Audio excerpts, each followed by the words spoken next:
engine running. Absolute genius. Get this. Welcome. This is the show where we bring you Science. What that essentially means is discoveries, advances, Questions. Research. technology. Unbelievable. Without further ado, this is The Naked Scientists. Hello and a very festive welcome to The Naked Scientists, the show that brings you the latest in science, technology, medicine and more. I'm Julia Ravey and this week I'm joined by a panel of scientific superstars for a Christmas cracker of a show to answer all your queries and questions. In this pre-recorded episode, we're going to be answering: does another planet Earth potentially exist? Can robots be as creative as humans?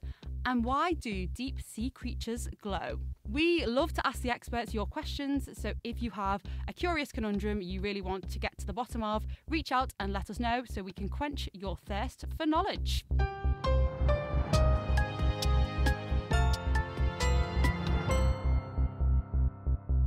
Before we dive into the fountain of all things science, let's meet this week's glorious panel. Season's greetings to our solar superstar, Hannah Wakeford.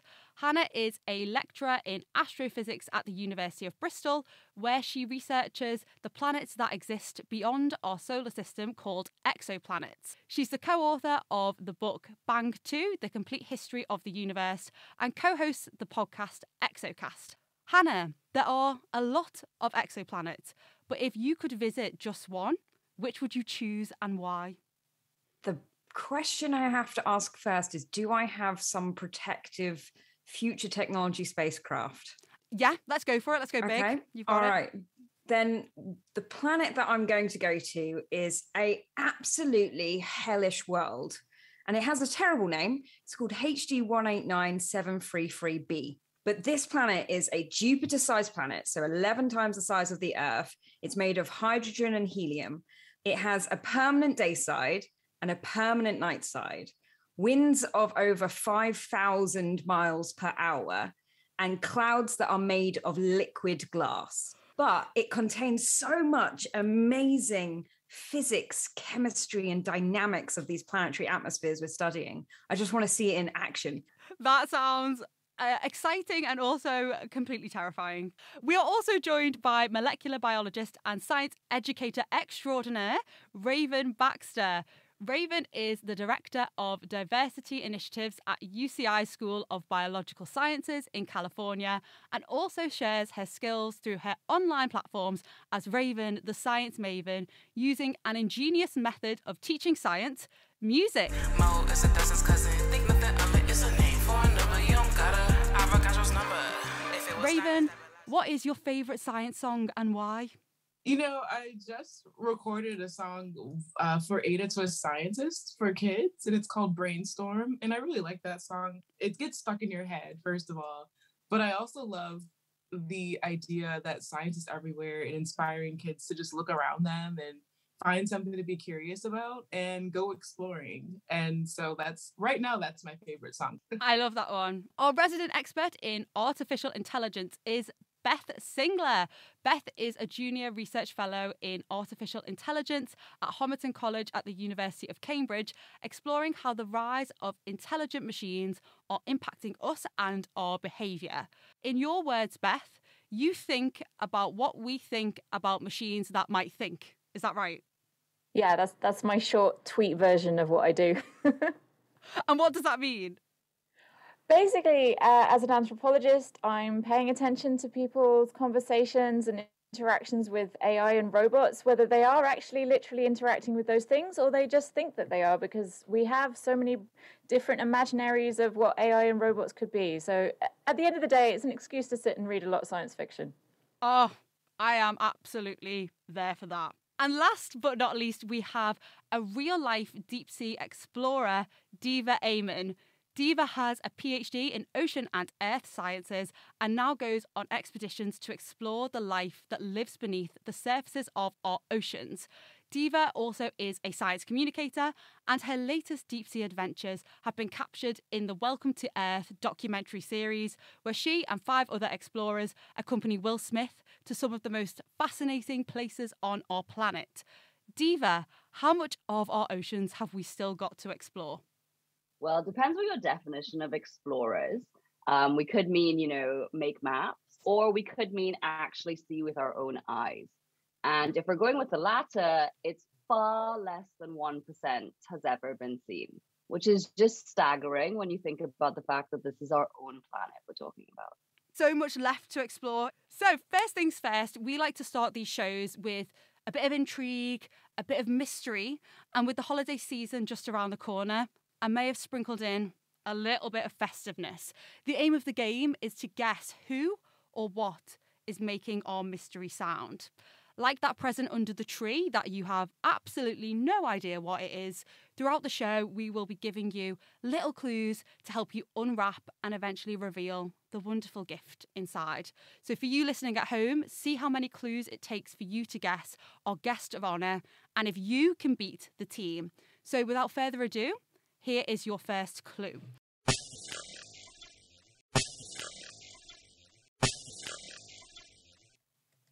Is that how it's supposed to sound?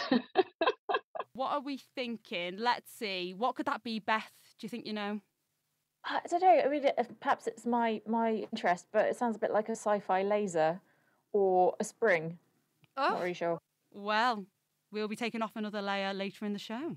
So firstly, we're going to come over to Hannah. NASA have recently blasted off a spacecraft called DART to collide with an asteroid 6.8 million miles away from Earth. This mission aims to see if we can slow down how quickly this asteroid is orbiting around another asteroid.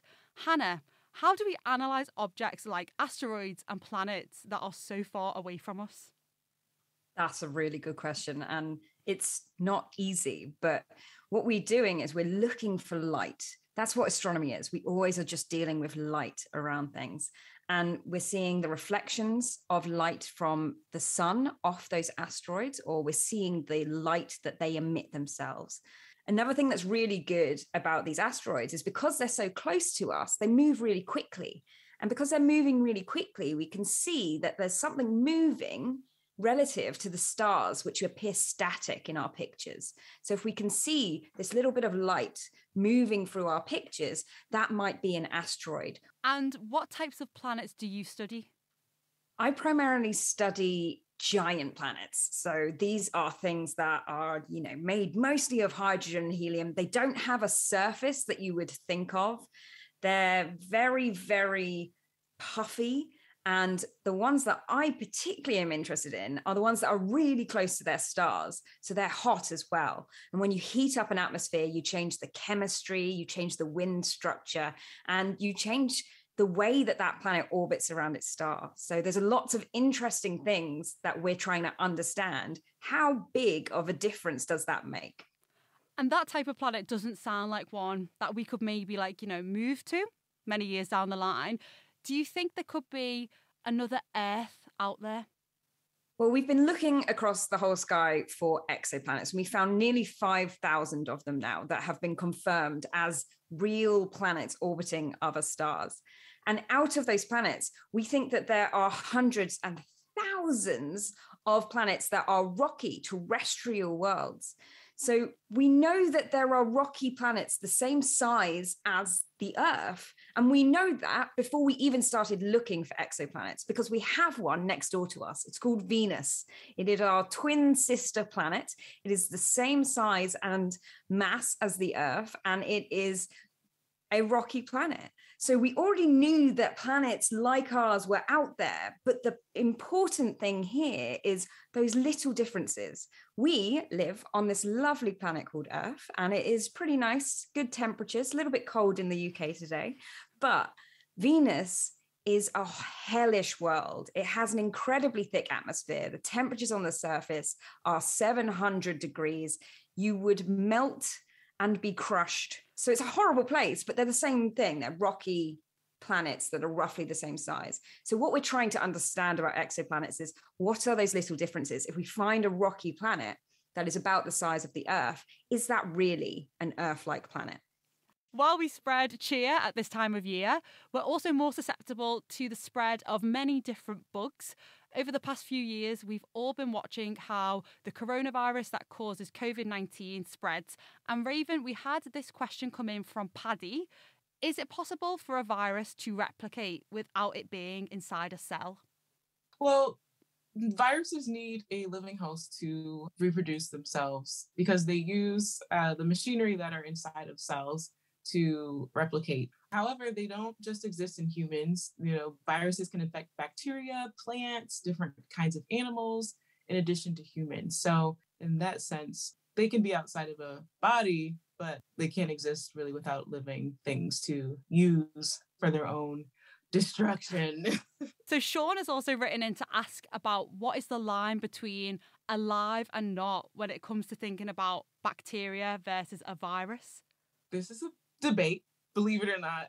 And I learned this early on in the pandemic because I, said, well, viruses aren't living. And then a slew of people came through and said, well, actually, some people do believe that viruses are living, and they feel like our definition of what's living and non-living is nuanced in a way, especially because of some things that we've learned about super viruses or mega viruses. But in my opinion, living things are able to grow and reproduce on their own. And that is where I draw the line. And then in the UK, there's been talk that we may be one of the first countries where the virus that causes COVID-19 might move from a pandemic to an endemic. What does that mean? So endemic, in my own words, means that it is going to move from something that is more so a larger threat, an urgent threat, to something that kind of exists in the background of all of the other things that are already around, like the seasonal flu. And the thought is that eventually this may happen with the SARS-CoV-2 virus. However, it's still a very urgent situation right now because it is a new virus that we don't understand. And it is evolving quickly and mutating at a rate where we can't really afford to wait for it to become endemic. And we definitely want to keep as many people healthy and save as many lives as possible. A recent experiment revealed a form of artificial intelligence has learnt to tell the time on an analog clock. And I mean, to me, that is pretty much the pinnacle of human behaviour. But Beth, as our resident expert in artificial intelligence, or AI, do you think there will come a day when we can't tell human from machine? Oh, well, I mean, that day is long gone, unfortunately, in terms of our ability to anthropomorphize robots and forms of AI that appear on social media, or we see robots as being more person-like than the technology actually allows. So underpinning that question, I think, for a lot of people is the fear about AI and robots passing for human, which comes from a lot of our science fiction accounts of where technology is going. So there's that sort of underlying anxiety in that question. But I mean, in terms of day-to-day interactions with technology, humans are very easily convinced that they're already dealing with something that's human-like when it's not. And Ajay wrote in to ask, what is the difference between algorithms and artificial intelligence? Okay, so the term artificial intelligence is much newer than the term algorithm. You can think of algorithm like a recipe or a series of instructions. So this has appeared in our human activities in maths and science for a very long time. But in applying this towards the goal of artificial intelligence, that is the overall field and aim that people are heading towards. So we don't really get to this point in our history until about the 1950s, where a group of computer scientists got together and said, hey, let's see if we can create intelligence in this artificial way. And there's, that leads into a big debate about what actually is intelligence. What kind of things are we aiming for when we describe intelligence? Is it the same thing exactly that humans have, which is so embodied and communal? You can kind of think of the algorithm as the building block towards this thing we call AI. So we pride ourselves on being really creative and think that that element of us is safe from an AI takeover.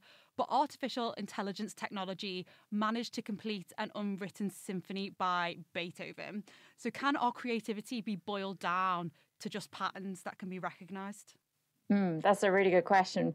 I think we prioritize in our human definition of creativity things like originality and emotion, both on the creator's side and the recipient of art, that we actually have a connection with art forms.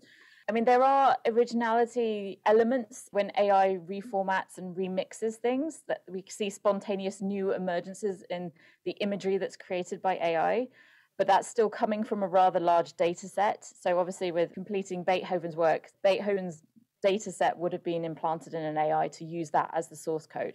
In terms of the emotional response to AI art, some people are very into it and find it very emotionally engaging, and other people find it completely just flat and cold. So again, it's that interaction with the human element where we decide whether something is artistic and whether something is genuinely creative or not.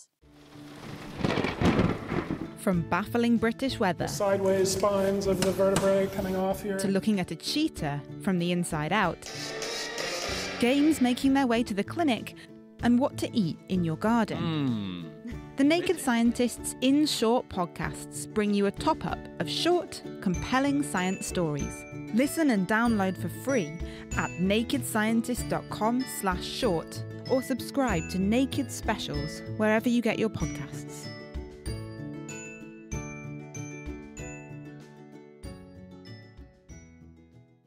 Still to come, what does rain look like on other planets?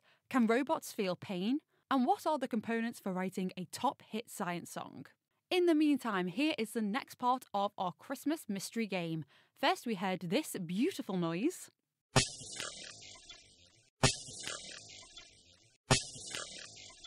Now we have another clue. And this is, earlier this year, the world's oldest one of these turned 45. Diva, what do you think it is? Now that you've just said that, I'm immediately thinking it's some kind of animal. An animal. We shall see. We shall see. There are more clues to come. So, Diva, we're on to you now. We're going deep. You've probably heard that a million times. And yes. This literally terrible joke. So a video was released earlier this month showing rare footage of a big fin squid over 7,000 feet below the surface of the ocean. And to me, it looked like a light bulb wearing a transparent cape with like super long, daddy long leg-esque legs just bobbing away. And it was just like amazing to hear the excitement of all the voices of the researchers watching it float by. And Diva, as you are a deep sea explorer, what is the most fascinating creature you've ever seen on your expeditions? Oh gosh, that's like the hardest question, because you do literally see on every single expedition something that blows your mind, normally something that blows your mind every single day of the expedition. So if I had to choose just one, and I will caveat that by saying, you know, there are glowing sharks, there are octopus that look like Dumbo with these adorable fins on the sides of their heads, there are worms that subsist only on the bones of dead whales, there's all kinds of stuff down there. But if I had to choose one, I would say the kiwa crab, also known as the yeti crab. And it has another nickname, which I'll get onto. But it's a blind white crab. It lives in the deep ocean off of Antarctica. And it has a super hairy chest and super hairy arms. And it uses these hairs. It puts itself in, you know, close to the chemical rich water. And it uses these hairs to grow bacteria on the hairs. And then when it gets hungry, it just scrapes the bacteria into its mouth. And so basically it has like arm farms, if you will. And the best part of this, or the worst part of this, depending on how you feel about this, but about this animal is that because it has a really hairy chest, it's been nicknamed the Hoff crab after David Hasselhoff. The crab with the hairy chest, and it's almost like it's walking around with like its lunchbox on its front, and it's like, come here to the lunchbox, and it's like ready to eat it. Oh my goodness, that is incredible. So our listener Jane asked, why is it that creatures living deep in the water glow, and does that not attract predators? Right, so that's a great question. So of course, once you go past about 400 meters depth in the ocean, there is no sunlight. And how do you communicate in the absence of light? So you can either use sound, or the other alternative is you make your own light. And so lots of animals in the deep sea use something called bioluminescence. That's where they're actually able to create their own light. And they do that sometimes with the help of some bacteria. Other times it's just a chemical reaction. But they do it for a variety of different reasons. It tends to be that if it's a defensive function, it's a quick, sudden burst. Whereas if it's an offensive function, then it's more glowing. There's a squid that can just drop one of its arms, which will glow. And then the predator goes after the arm while the squid is able to get away. So that's really, you know, one of the main ways that animals communicate in the deep sea. And given the vastness of the deep ocean, you know, it actually provides about 96% of all space on Earth in which life can live. And because it's so vast, it's now thought that bioluminescence could be the most common form of communication on the planet. Wow. I love the one of it Yeah. just dropping its fin. Like, I'm not here. Bye-bye. So when predators eat glowing fish, do their stomachs glow? That's a really good question. And so a lot of animals in the deep sea actually have black stomachs because they don't want to give themselves away if they eat something that's glowing. Yeah. Oh my goodness. So it's like, I didn't eat anything. I'm not here. I'm still hidden. Exactly. Hannah, my newsfeed is constantly filled with news stories like the exact date snow is due to hit the UK. And then the date comes and there isn't like a snowflake in sight. So if we find it hard to predict the weather on our own planet, it's hard to imagine analysing these systems on planets light years away. In your study of exoplanet atmospheres, have you found any strange weather patterns? We have been trying to look for weather on other planets, and we found a number of different things, but I'm going to take us back to your setup there, because what you're talking about is something happening on a very particular scale. I'm a human standing in my less than 1 meter squared, and this thing hasn't happened in that tiny little area I occupy on an entire planet. So the scales of weather can be very, very different and result in different predictions. So at some point in the UK, we could say it's going to snow on this day, and it probably does somewhere. So it's all about scales when you talk about weather, and climate is a chaotic system. So small changes make big differences to it. And when we're talking about looking at alien worlds, other planets, we're talking about the big scale things. We're talking about the general circulation of the atmosphere, saying that predominantly it's cloudy in the UK. That's a large area of our planet. It's normally pretty cloudy there. And prediction of that is much easier to do than prediction of something that's happening on a small scale. And we're looking over an entire planet when we're looking at these alien worlds. And we're saying, we think we understand what is going on across an entire planet. So it's a little bit more predictable in that sense. And does rain fall on other planets? Rain, like we have here on the Earth, made of nice water droplets or ice crystals in our snow or even in our hail. We don't have that on the planets that we've studied so far, because our planets are so much hotter. Their rain, their snow is actually made of things that we stand on. It's made of rocks. It's made of liquid glass. It's made of molten iron. And in fact, the rain in some of these planets will be made out of something called corundum, which is the basis of rubies and sapphires. So on another planet, instead of clouds made of water and rain of water coming down, you have clouds made of rubies and sapphires and rain and snow of rubies and sapphires. Shower me in diamonds, like literally. Diamonds is a little bit tricky. Diamonds require way too much pressure, and forming clouds of them is very hard, but we can get you some rubies and sapphires. I'll take rubies and sapphires any day of the week. Let me show you how to make conversions. I'ma flip the script and make a new version. Particles to master modes back to particles. It don't matter which way you go. They're just long mad zeros like Avogadro. Line them up, New York to Colorado. Raven, you are an absolute pro when it comes to making science make sense, and you do this using music. So what are the components of making a good science song or rap? First and foremost, if you're looking to use music to communicate science, make sure that you're having fun, because when you're excited about what you're talking about, it's easier to get other people excited too. And then try to circle around a main idea. What is the main message that you want to communicate to your audience? Do you want them to learn everything about one thing, or maybe just get some fun facts, or maybe you just want to introduce them to some keywords and vocabulary that can get them on their way to like doing their own research and understanding. And then I love getting people up and dancing, so I tend to use really upbeat rap music or hip hop and things that I want to dance to, so that I know like maybe someone else wants to dance to it as well. And then, you know, when you put all that together, you can make a song, or you can even make a music video like I tend to do. And I especially love when people tell me that they use my songs to study for exams. That just warms my heart, and I feel like the songs definitely serve their purpose. Music is such an accessible tool that can make science you're communicating reach many ears, but we get many people writing into us about how to talk about science with people who don't really want to listen. So what are your top tips for broaching these types of conversations? In the classroom, I'm a student-centered teacher, and outside the classroom, I'm like a community-centered science communicator.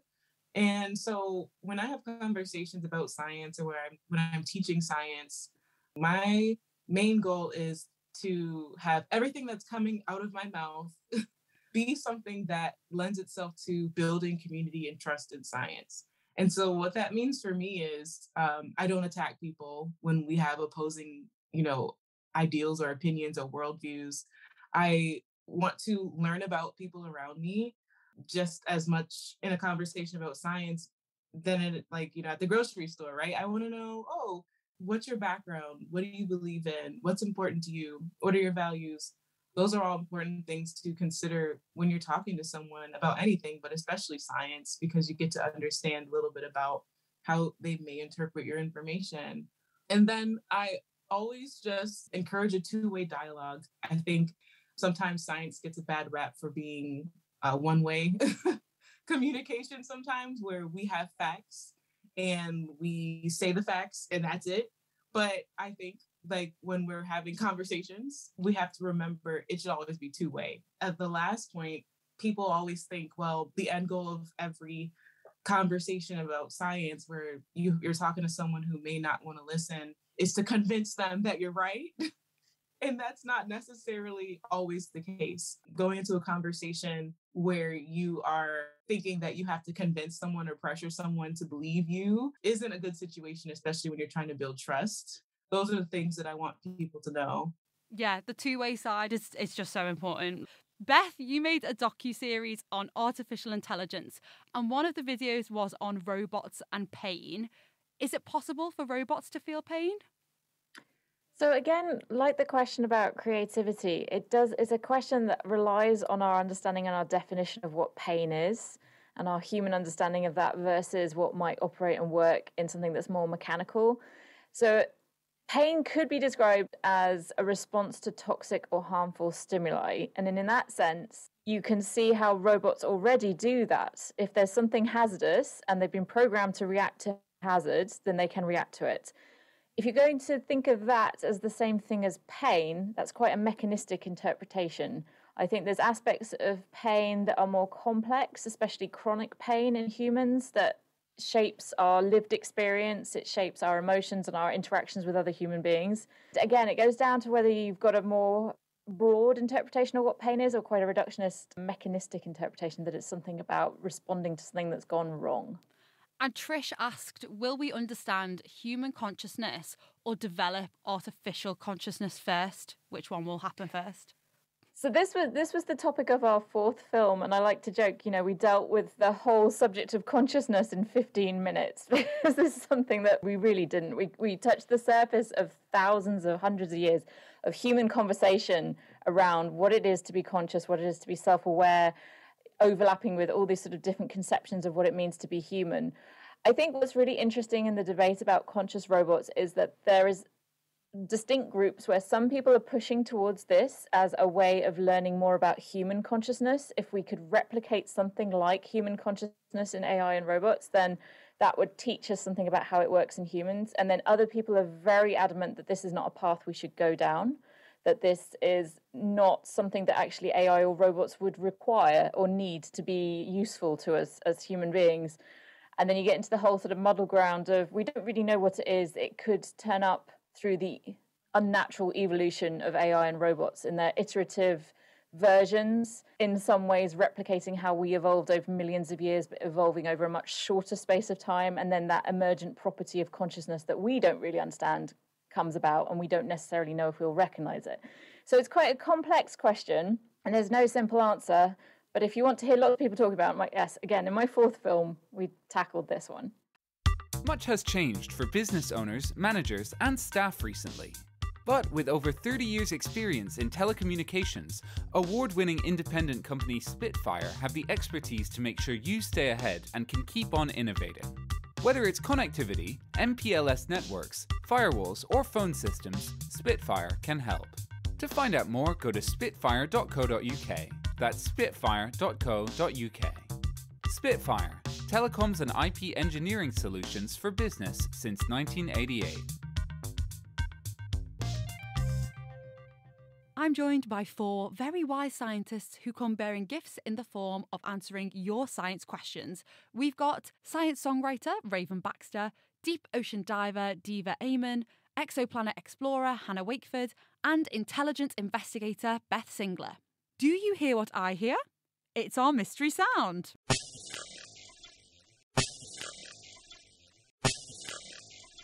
We know a little bit more about this secret stocking filler. So earlier this year, the world's oldest one of these turned 45, and now we have another clue to get you guessing. The largest one of these was 10.4 metres in circumference. Raven, what do you reckon? Something naughty or something nice? Something naughty? We will have to see at the end of the show. Now, it wouldn't be a festive period without a bit of healthy, competitive family fun.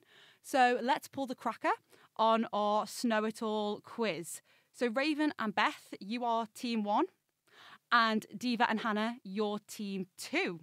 So you can, of course, confer. But like Santa on Christmas Eve, time is precious and of the essence. So, like the 10 Lords, let's leap straight into round 1.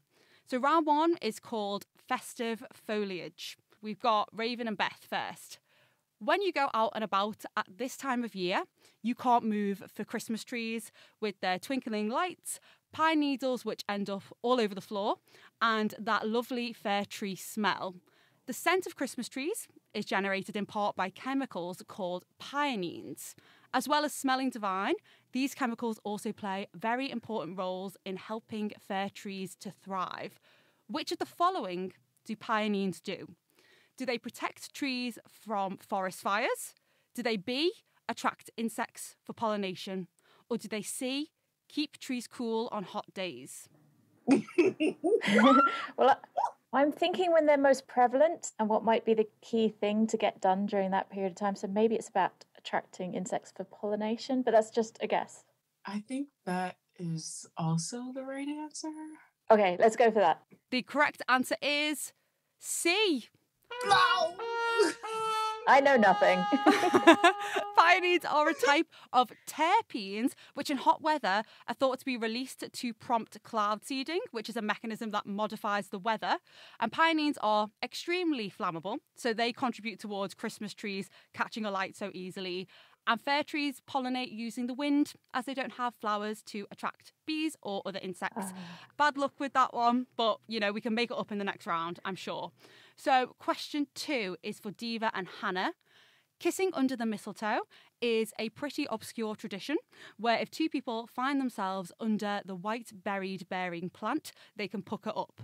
The tradition of kissing under mistletoe is thought to have originated in ancient Greece due to the plant's association with fertility.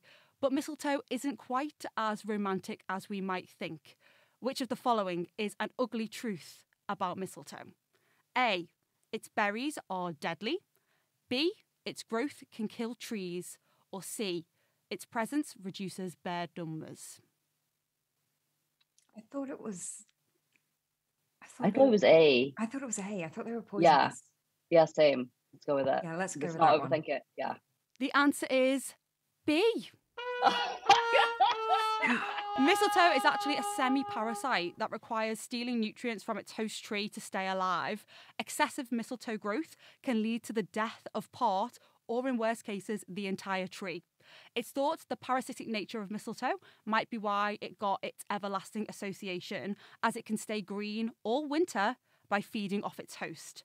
Some mistletoes are poisonous, so should avoid being ingested, but they're not thought to be deadly.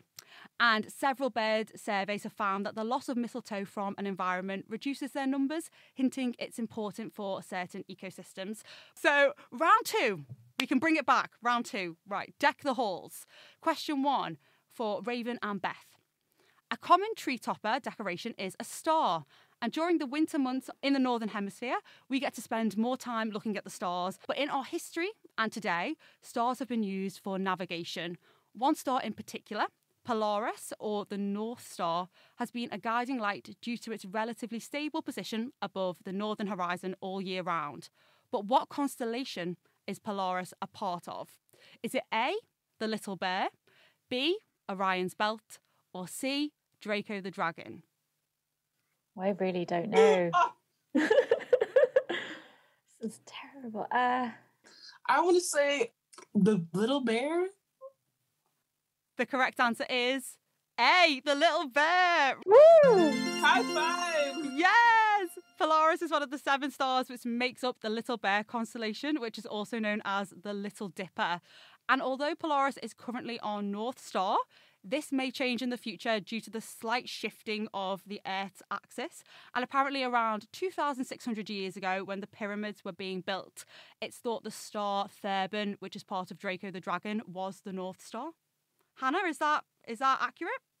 Yeah, that's accurate. It's to do with the way the Earth rotates around its axis and how that changes over time. So, back in the dinosaurs, it would have been a completely different star across the sky. Ah, that blew my mind when I found that fact out.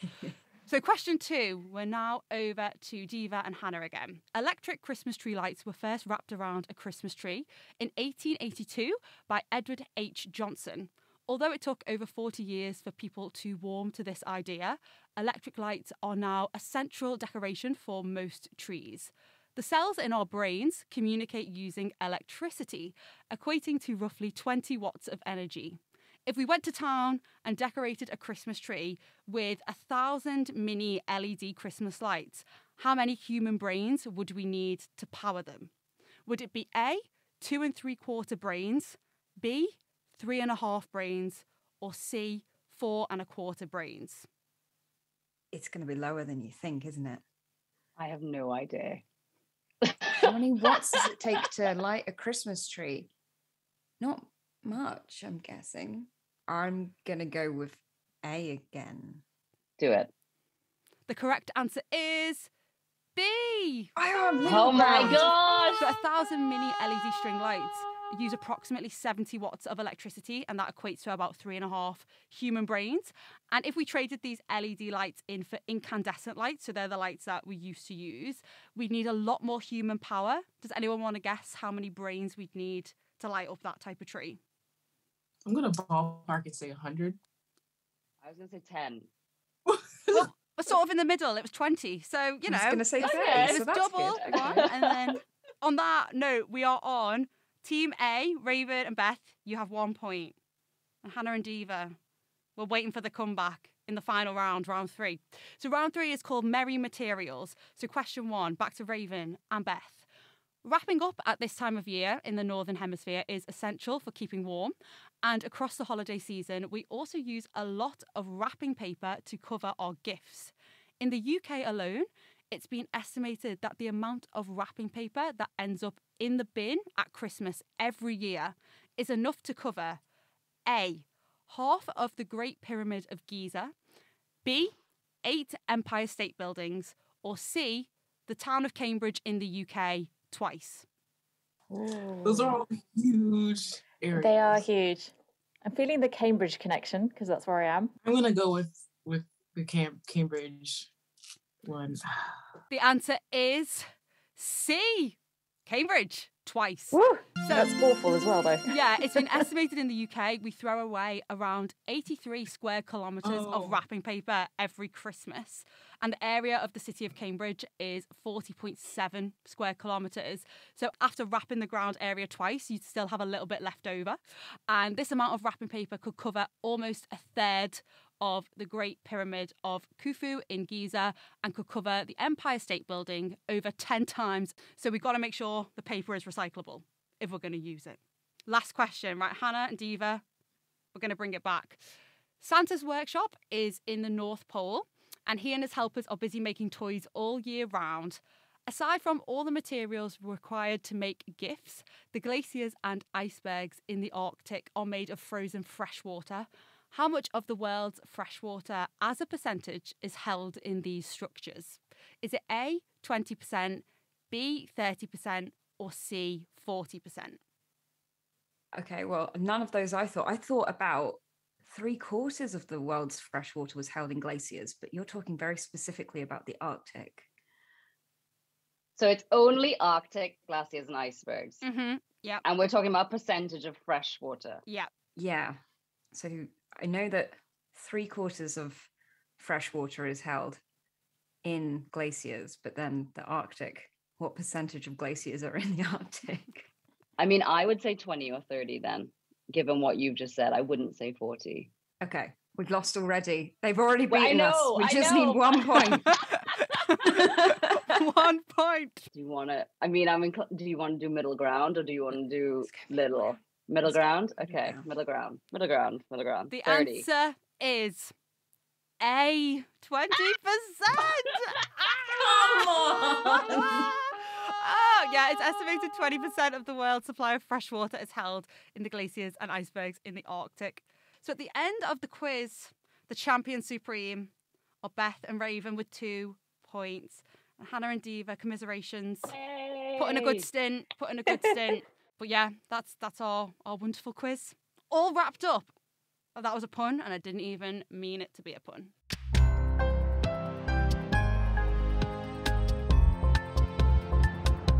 Right now, you're with me, your partridge in a pear tree, Julia Ravey, and 4 extremely clued up calling scientists. Diva Eamon, Beth Singler, Hannah Wakeford and Raven Baxter, who are spreading Christmas cheer and sharing their wisdom by answering all the science questions on your Christmas wish list. We now have one last shake of the mystery present with the 4th and final clue of our Rudolph the Red-Nosed Reindeer is making this sound competition.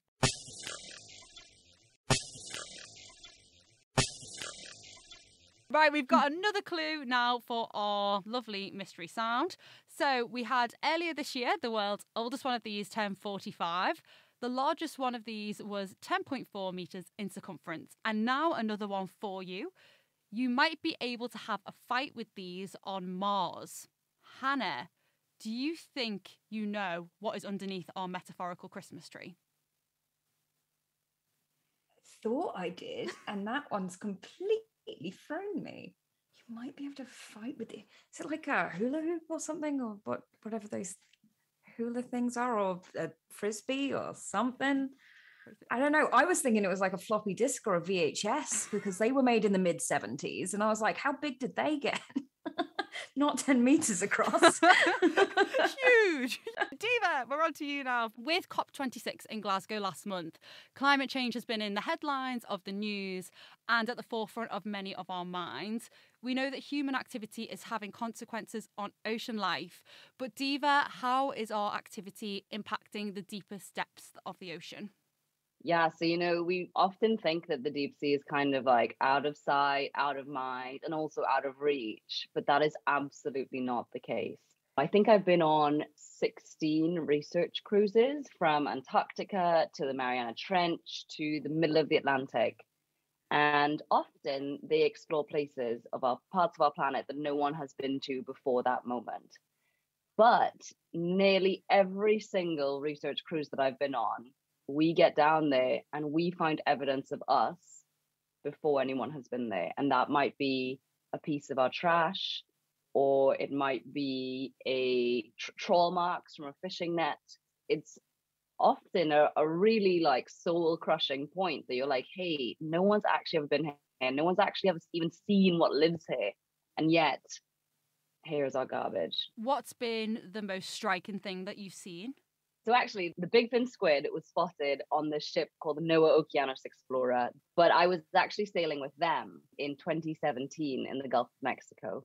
And we were exploring a part of the Gulf of Mexico, again, no one had been to. And a couple of days before, we'd been given 2 sonar targets to explore. And we'd explored one, and it turned out to be a shipwreck. And it had all this like amazing life living on it. It really was just an amazing moment. And so it, goes without saying that we were all super excited to explore this second sonar target. We touched down on the seafloor about 1 kilometer deep in the Gulf of Mexico. You could hear a pin drop in that control van because everybody was just almost holding their breath as to what they were going to see. And we started driving towards it. And before we knew it, we were driving through a field of washing machines and dryers and chest freezers and fridges. And it turns out that sonar target that we had been given, which was 40 feet long, which we thought was a shipwreck, turned out it was a shipping container. And so here we were in this moment of like true exploration. And it turned into this very surreal and very sad moment. It is so sad. Yeah. It's like the modern day shipwreck is our trash just sort of being left at the bottom of the ocean. I mean, it's an interesting thing, right? Because you can actually, aren't shipwrecks just also our trash in a way? Sometimes, depending on how they were lost. Some of them are, right? Yeah. So it's like, is that the modern day equivalent? Fridges and toilets at the bottom of the ocean. So just how important are these deep sea creatures and their habitats to our ecosystems? The deep ocean is, as I said earlier, it's the largest part of the planet. It provides about 96% of all space in which life can live. So it's a significant place, right? And that huge size means that it plays some really important roles in ecosystem services that we rely on and that all life on the planet relies on. So it sequesters carbon and absorbs heat, helping to regulate our climate, which now more than ever is important. It cycles nutrients. It is linked to fisheries that billions of people rely on. And all of these services that we rely on, ultimately, it comes down to the animals that live in the deep sea that are responsible for these things. So this little deep sea worm that lives, 5 kilometers down in the Atlantic may have a really important function that ultimately plays a big role in, for instance, locking away carbon for thousands, if not millions of years, for instance. But the problem is that because we've explored so little of it, for most of it, we can't answer that fundamental question of what lives there, much less questions about the ecology of these animals. What does it eat? How does it reproduce? What role does it play? And if you can't answer those questions, it's a bit hard to put all the puzzle pieces together to understand these big ecosystem services and not just how important they are, but what's making them function in the way that they are. Yeah. So, Hannah, back to another of our listeners' questions. We had this one come in from Alex. How can you tell how old a planet is? That's a really good question. And that's actually a really difficult thing for us to do. But when we're looking at alien planets, we can guess how old they are roughly by looking at how old their star is. So if we know how old their star is, then we kind of assume that the planet is somewhere around that time.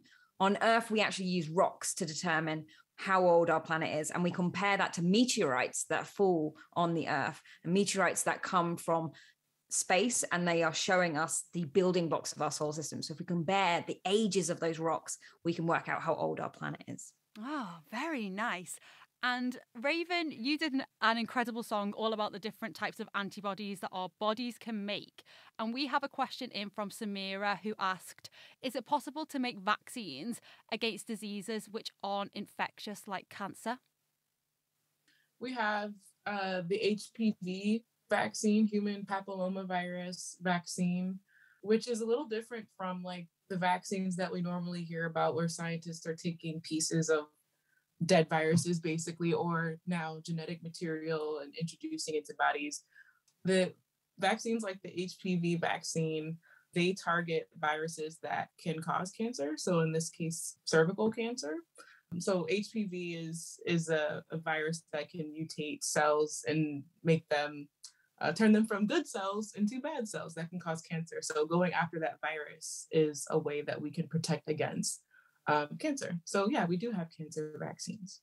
So Beth, when it comes to finding reliable information, we go to sources that we trust. If we want a diagnosis, we'll go to a doctor. If we want career advice, we may go to a colleague. As a collective, we really rely on trusting one another to maintain some form of compliance. So should we trust machines? Oh, yes. I mean, it goes back to what we were saying and discussing earlier about our fears about the robot uprising and the robot rebellion, and our narratives about how all these things can go horribly wrong. I think it's actually much more important that we have a conversation about how we trust the humans behind the machines. So there's no application at the moment of AI or robotics that isn't being deliberately implemented by humans, given values and incentives in particular directions by human beings. Every single recommendation system behind the scenes of things like YouTube, if you go on social media or on Facebook, everything that is being selected for you is because a human decided that we would prioritize specific things. So we need to have a very strongly worded discussion about what kind of influence corporations and the individuals within them have on those decision-making algorithms.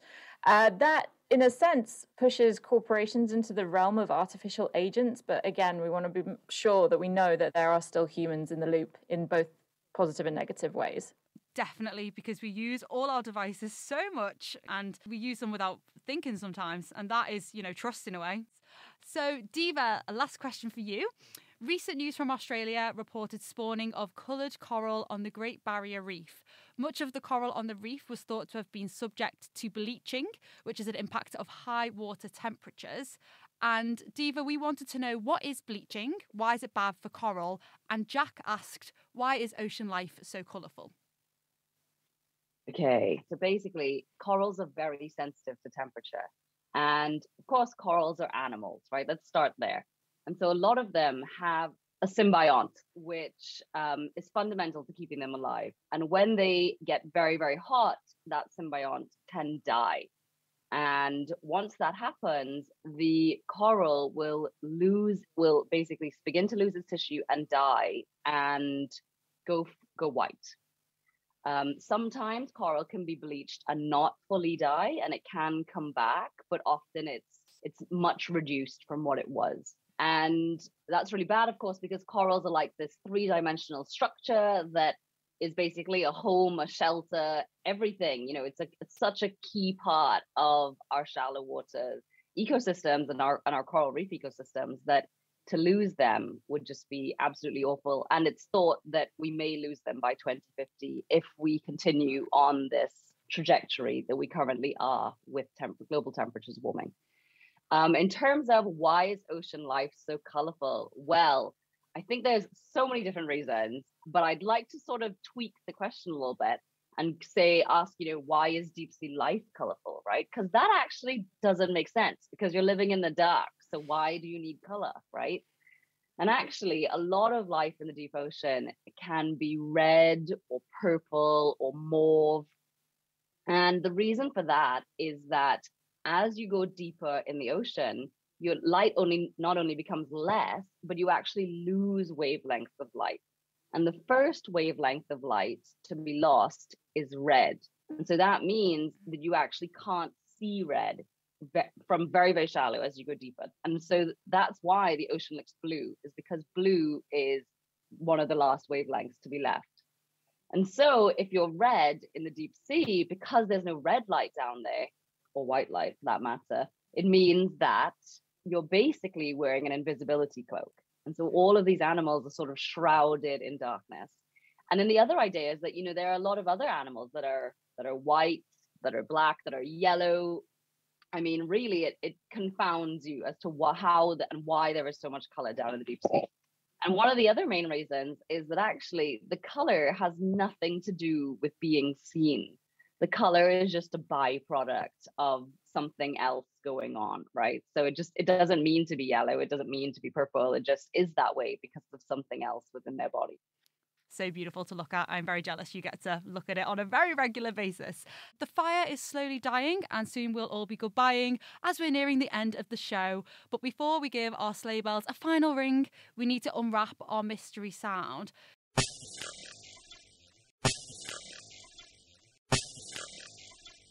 So here is a final tinsel teaser for you. If you sped me up, you'd have to duck twice as fast. Final guesses. Duck? Like duck. Oh, okay. That's my accent. I thought you said dock, like a spaceship. So I'm thinking of spaceship. Duck. Just like thinking of something that you whirl over your head as well. And it's festive. It's festive. But didn't you say the circumference was like 10.5 meters? And it's 45 years old, the oldest biggest one is 10.5 meters and the oldest one is 45 years old. Something from the mid-70s. It's That festive. is festive, could be absolutely huge, but by the sounds of it, isn't always. And you said we could fight with them? Yeah. You can fight with anything on Mars. Take something to Mars and fight. Why Mars is my question. Why Mars? What about Mars? Mars has got a really thin atmosphere. It's kind of pathetic. It's just a little bit. Poor Mars. I agree. In a hurricane on Mars, you couldn't even fly a kite. So what is this? Gosh, poor Mars. I have no idea. Shall I tell us the answer? Really? I don't know. I feel like we can get this. Hold it out. Okay. The answer is a snowball in slow-mo. What the hell? This is the most niche answer I've ever heard. Who is supposed to guess that? Wait, what was the bit about Mars again? You may be able to fight with these on Mars. Because there's ice. Ice, so you can make it, have a snowball fight on Mars. There you go. We were too hung up on that one. There it is, yeah. And someone made a snowball in 1976 and they've still got it in their freezer in a jar. I need to get out more. I know.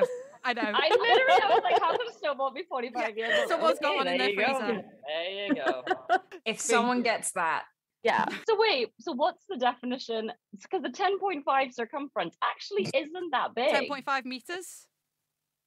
Yeah, that's not that big. big. What's the definition of a snowball? It has to be thrown? I think like a snowball. Or can it just be a ball? I reckon like made into a ball, I think. No, because you've seen snowmen bigger than that. Yeah, right? Maybe it was thrown. If you go to Japan, like they make them like humongous snowmen. Maybe they use like a catapult to like... Trebuchet one at a castle. Yeah. If you've got a trebuchet and a spaceship and you go to Mars, we're having the best snowball fight ever. The beauty of it is that the gravity is lower, so you could make a larger snowball. Also, the ice is CO2, which means that it has a much stronger adherence, so you could actually make a more structurally solid one. So you'd cause some damage if there was some atmosphere and gravity to cause it to fall better. Let's wear our helmets then and see you on Mars. Yeah. So we must leave it there. Thank you very much for listening and for sending in your questions. And thanks to our wonderful panel, Beth, Raven, Diva and Hannah. Next week, we will be getting down in the detail with nanotechnology. Join us to see how small things are making a big impact. The Naked Scientist comes to you from the Institute for Continuing Education at the University of Cambridge and is supported by Rolls-Royce. I'm Julia Ravey. Until next time, goodbye.